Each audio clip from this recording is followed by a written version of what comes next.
We begin this noon with breaking news. Greenwood police and Whiteland schools just spoke with reporters about the investigation into a 16-year-old shot and killed as he waited at his bus stop. Our Emily Longnecker was at that news conference and she joins us live with the very latest. Emily.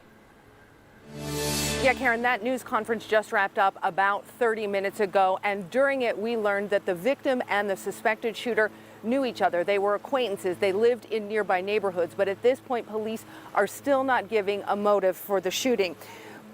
According to school officials, 16-year-old Tamario Stokes Jr. had only been in school 4 days and at a new school, Whiteland High School, when he was shot and killed at his bus stop yesterday morning. Police say the suspected shooter, 18-year-old Tyrique Radford L., was alone when he walked up to Stokes at the bus stop and shot him several times.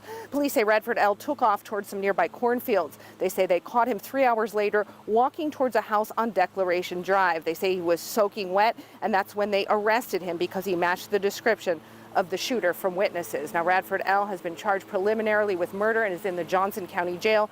Greenwood Police Chief James Ison talked about the steps the community has taken to help kids make better choices, but said parents need to be involved too. The safety of our students, of our children, and our communities and our schools are the top priority of everyone standing up here today. We have many measures in place, policies, protocols, training to achieve that goal. However, there's one thing that we don't have, and that is the ability to be with these children all the time. So I stand up here asking parents, please be engaged in your child's world. Know what's going on in their lives. Teach them the value of life and the consequences for their actions. Teach them appropriate conflict resolution and that violence is never the answer. It's all too often these days that we're seeing our youth resort to pulling a trigger as a result of minor conflicts. Again, at this point, police have not spoken to a motive, but a close family friend of the victim says that there was some kind of dispute between the two, between the suspected shooter and the victim over a moped. Police have not confirmed that, though, and they say that this is an ongoing investigation, and at this point there are no other suspects.